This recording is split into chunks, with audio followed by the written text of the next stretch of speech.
청취자 여러분, 안녕하세요. 오늘 저희는 흉부 외상, 이 가슴 부위 부상에 대한 자료들을 좀 깊이 파고들어 보려고 합니다. 네, 특히 그중에서도 무딘 손상, 그리고 관통상, 또 흉벽 자체의 손상에 초점을 맞춰서요. 맞습니다. 이 자료들을 통해서 이 흉부 외상이 어떻게 일어나고 또 어떤 영향을 주는지 그 핵심적인 내용들을 좀 자세하게 풀어보겠습니다. 자, 그럼 바로 한번 시작해 볼까요? 먼저 무딘 손상부터 좀 살펴보죠. 이게 뭔가에 세게 쿵 부딪히거나 아니면 어디서 떨어졌을 때 생기는 그런 손상을 말하는 거겠죠? 네, 맞아요. 정확히는 외부의 강한 힘, 그러니까 운동 에너지가 몸 안으로 전달되면서 조직이 손상되는 걸 말하는데요. 크게 보면 한 세 가지 방식으로 나눠볼 수 있어요. 세 가지나요? 네, 폭발 때 그 압력파 때문에 생기는 손상, 그리고 무거운 것에 이렇게 깔리는 압자 손상, 마지막으로 몸이 움직이다가 갑자기 팍 멈추면서 생기는 감속 손상, 이렇게요. 아, 감속 손상. 그거 혹시 자동차 사고 같은 경우를 말씀하시는 건가요? 이게 구체적으로 어떤 위험이 있는 건가요? 좀 더 설명해 주실 수 있나요? 네, 아주 대표적인 예시죠. 차는 급정거했는데 몸은 특히 몸 안의 장기들은 괴서 앞으로 가려는 그 관성 때문에요. 아, 관성 때문에. 그렇죠. 그래서 이제 대동맥처럼 좀 단단하게 고정된 부분이랑 그 주변에 움직이는 장기 사이의 연결 지점이 찢어질 위험이 상당히 커요. 찢어준다고요? 네, 이게 바로 대동맥 파열 같은 아주 치명적인 결과를 낳을 수 있는 거죠. 정말 위험하네요. 그리고 또 하나 중요한 게 만약 숨을 딱 참고 있는 상태에서 성문이 닫힌 상태에서 충격을 받으면요. 네, 숨을 참고 있을 때요. 네, 그 압력이 폐 안에서 빠져나가지 못하니까 폐포가 터져버리는 경우가 있어요. 풍선 터지듯이요. 그러면서 이제 기흉이 생기는데 이걸 종이봉지 증후군이라고 부르기도 합니다. 아, 종이봉지 증후군. 생각보다 훨씬 더 위험한 상황들이 많군요. 혹시 이게 나이에 따라서도 좀 차이가 있을까요? 어린이나 노인분들은 좀 다를 것 같은데 자료에도 그런 내용이 있었던 것 같아요. 아, 네. 아주 중요한 지적입니다. 이게 나이가 정말 중요해요. 예를 들어 어린아이들은 갈비뼈가 어른보다 훨씬 유연해요. 말랑말랑하죠. 그래서 잘 부러지진 않아요. 아, 그렇군요. 근데 그게 꼭 좋은 것만은 아닌 게 그 충격 에너지가 뼈에서 흡수되지 않고 그대로 내부 장기, 그러니까 뭐 폐나 심장 같은 곳으로 전달이 돼요. 그럼 겉보기엔 멀쩡해도 속은 심각하게 다칠 수 있다는 거네요. 바로 그거죠. 겉으로는 멍도 없고 괜찮아 보여도 실제로는 아주 심각한 내부 장기 손상이 있을 수 있는 겁니다. 와, 그럼 반대로 노인분들은 어떤가요? 노인분들은 이제 뼈가 약하시니까 갈비뼈 골절 자체가 훨씬 흔해요. 근데 진짜 문제는 이미 가지고 계신 기저질환이나 아니면 호흡 기능이나 심장 기능의 예비력이 좀 떨어져 있는 상태잖아요. 그렇죠. 아무래도 젊은 사람보다는. 네.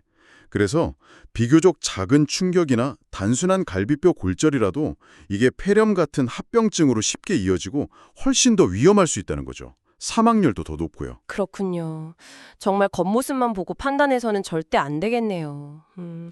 그럼 이번에는 좀 다른 종류의 손상, 날카로운 물체에 찔리거나 뭐 총에 맞는 경우, 즉 관통상에 대해서 알아볼까요? 네. 관통상은 말 그대로 무언가가 몸을 뚫고 들어가는 손상인데요. 이것도 크게 보면 두 가지로 나눌 수 있어요. 에너지 수준에 따라서요. 에너지 수준요. 아, 그럼 칼 같은 거랑 총알 같은 거랑 다르다 이런 말씀이시죠? 네, 맞습니다. 칼이나 얼음 송곳, 화살 같은 비교적 속도가 느린 물체에 의한 손상은 저에너지 손상이라고 하는데요. 이건 대개 그 물체가 지나간 경로를 따라서만 손상이 국한되는 편이에요. 아, 그럼 예측이 좀 되겠네요. 그렇죠. 상대적으로요. 하지만 소청탄 같은 고에너지 손상은 완전히 얘기가 달라요. 어떻게 다른 건가요? 그냥 총알 구멍만 나는 게 아닌가 보네요? 네, 절대 아니죠. 고속탄환은 속도가 어마어마하잖아요. 이게 조직을 그냥 뚫고 지나가는 게 아니라 통과하면서 주변으로 아주 강력한 충격파를 방사해요. 충격파요? 네. 그리고 동시에 일시적으로 조직을 바깥쪽으로 확 밀어내면서 그 자리에 빈 공간, 즉 공동을 만들어요. 이걸 공동화 현상이라고 부릅니다. 공동화 현상? 아, 그래서 그냥 총알구멍 크기보다 손상이 훨씬 커지는 거군요. 정확합니다. 이 공동화 과정에서 발생하는 에너지 때문에 총알이 직접 지나가지 않은 그 주변 조직까지도 광범위하게 파괴되는 거예요. 만약 탄환이 몸 안에서 회전하거나 변형, 버섯모랑처럼 퍼지면 손상은 훨씬 더 심각해지고요. 와, 정말 보이지 않는 손상이 훨씬 클 수 있겠네요. 산탄총 같은 경우는 또 다르다고 하던데요. 네, 산탄총은 좀 특이한데 총과의 거리가 아주 중요해요.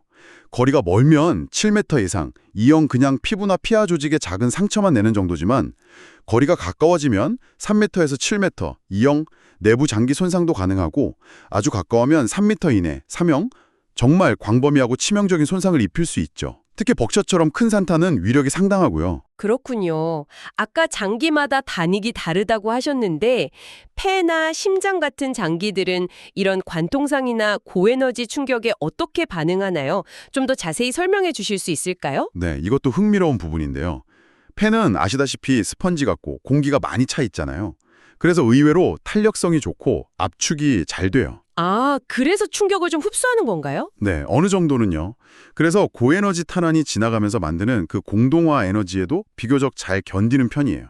손상 범위가 생각보다 크지 않을 수도 있죠. 오, 의외네요. 그럼 심장이나 큰 혈관은요? 심장이나 대혈관은 반대예요. 거기는 피로 가득 차 있잖아요.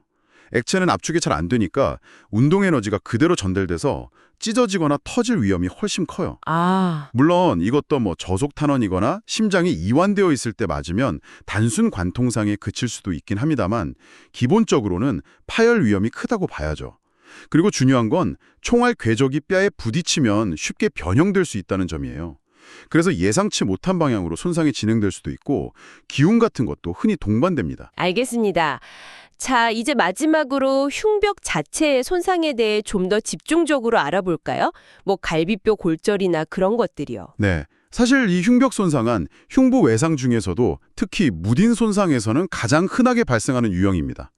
우리 가슴우리 흉곽은 숨 쉴 때 아코디언처럼 이렇게 늘어났다 줄었다 하면서 공기를 빨아들이고 내뱉는 일종의 풀무 같은 역할을 하잖아요. 네, 그렇죠. 이 흉벽이 손상되면 이 기본적인 호흡 기능에 심각한 문제가 생기는 거죠. 그럼 어떤 종류의 손상들이 있나요? 타박상 같은 것도 흔할 것 같은데요? 네, 흉벽 타박상이 가장 흔하죠. 그냥 멍드는 건데 숨 쉴 때 아프고 피부색이 변하는 게 특징이에요. 이게 별거 아닌 것 같아도 특히 노인 환자분들한테는 통증 때문에 숨을 잘 못 쉬게 되는 저한기를 유발할 수 있어서 주의해야 해요. 아까 말씀드렸듯이 소화는 타박상 없이도 내부 손상이 가능하고요. 그렇군요. 그럼 가장 대표적인 갈비뼈 골절은 어떤가요? 심한 무딘 손상의 절반 이상에서 발견된다고 하던데요? 네, 맞습니다. 4번에서 8번 살이 갈비뼈가 가장 흔하게 부러지고요. 위쪽 1번에서 3번 갈비뼈가 부러졌다면 이건 정말 엄청나게 강한 힘이 가해졌다는 신호예요. 그 안쪽에 있는 큰 혈관이라 기관지 손상 가능성을 반드시 생각해야 합니다. 아래쪽 갈비뼈는요? 9번에서 12번 같은. 거기는 이제 간이나 비장 같은 복부장기랑 가까워서 이 뼈들이 부러졌다면 복부장기 손상을 의심해 봐야 하고요. 근데 갈비뼈 골절 자체의 위험성은 뭔가요? 그냥 부러진 것 자체보다 다른 문제가 더 크다고 들었는데요. 네, 맞아요. 가장 큰 문제는 아까 잠깐 언급했던 통증이에요. 숨 쉴 때마다, 기침할 때마다 아프니까 환자가 본능적으로 숨을 얕게 쉬고 기침을 참게 되거든요. 아, 그러면서 저환기가 오는 거군요. 그렇죠. 숨을 얕게 쉬면 폐의 일부가 제대로 펴지지 못하고 찌그러지는 무기폐라는 상태가 될 수 있어요. 폐 허탈이라고도 하죠. 무기폐. 네. 이 상태에서 가래 같은 분비물이 제대로 배출되지 못하고 고이면 거기에 세균이 자라서 폐렴으로 아주 쉽게 진행됩니다. 이게 사실 흉부 외상 환자의 주요 사망 원인 중 하나예요. 통증 관리랑 호흡 재활이 정말 중요한 이유죠. 단순 골절이 폐렴까지 간다니 정말 조심해야겠네요. 또 다른 위험은 없나요? 부러진 뼈 끝이 날카롭잖아요. 이게 주변에 늑간동맥 같은 혈관이나 폐를 직접 찔러서 출혈, 혈흉이나 공기 누출, 기흉을 일으킬 수도 있고요. 그렇군요. 자료에 보니까 복장뼈 골절이나 동요가슴이라는 것도 있던데 이것도 좀 설명해 주시죠. 이건 좀 더 심각해 보이는데요. 네, 복장뼈, 이 가슴 중앙에 있는 납작한 뼈인데요.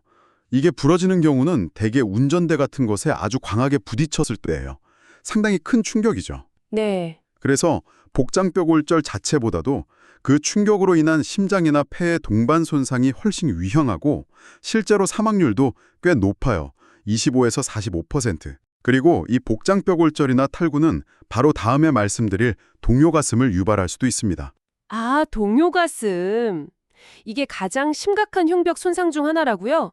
정확히 어떤 상태인가요? 네, flail chest라고 하는데요. 쉽게 말하면 인접한 갈비뼈 여러 개, 보통 3개 이상이 각각 2군데 이상 부러져서 가슴뼈의 일부가 다른 부분과 분리되어서 따로 노는 상태예요. 따로 논다고요? 네, 그래서 숨을 쉴 때 정상적인 가슴뼈는 숨을 들이쉴 때 팽창하고 내쉴 때 수축하잖아요. 네. 근데 이 동요 분절은 거꾸로 움직여요. 숨을 들이쉬면 안으로 쑥 들어가고 내쉴 때 밖으로 불룩 튀어나오는 모순 운동, 패러독스컬 모션을 보입니다. 상상만 해도 숨쉬기가 엄청 힘들겠는데요. 제대로 공기가 들어갈 수 있나요? 맞아요. 환기 자체가 매우 비효율적이 되고 호흡하는데 엄청난 노력이 필요하고 통증도 극심하죠. 더 큰 문제는 이런 동요 가슴을 유발할 정도의 강한 충격은 거의 항상 심각한 폐타박상, 그러니까 폐 자체의 멍을 동반한다는 거예요. 이것 때문에 저산소증이 더 심해지는 경우가 많습니다. 그럼 치료는 어떻게 하나요? 그 모순 운동을 막아야 할 것 같은데요? 네, 그래서 양압 환기, 그러니까 인공호흡기 치료가 도움이 될 수 있어요.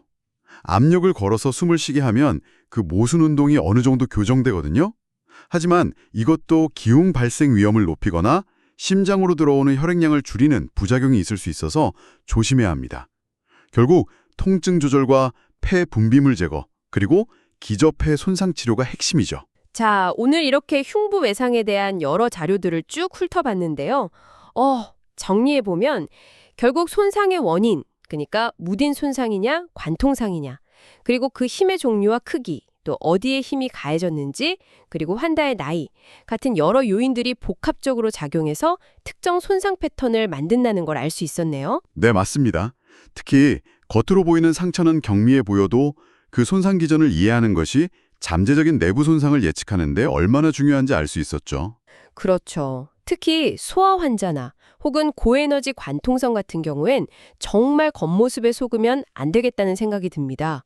흉벽의 온전함이 호흡에 얼마나 필수적인지도 다시 한번 확인했고요. 네, 제가 마지막으로 꼭 강조하고 싶은 점도 바로 그 부분입니다. 눈에 보이는 상처가 전부가 아니라는 것. 항상 손상 기전을 생각해서 혹시 이런 손상이 숨어 있지 않을까 하고 의심하고 접근하는 자세가 특히 초기 대응에서 정말 중요하다는 것을 기억해야 합니다. 네, 명심하겠습니다. 마지막으로 청취자 여러분께 생각해 볼 거리를 하나 던져드리고 싶어요. 오늘 저희가 나눈 이야기들을 듣고 보니 운동하다가 좀 세게 부딪히거나 계단에서 넘어지는 것처럼 우리 일상에서 겪을 수 있는 비교적 가벼워 보이는 그런 흉부 충격도 혹시 우리가 모르는 숨겨진 내부 손상 위험을 내포하고 있지는 않을까요?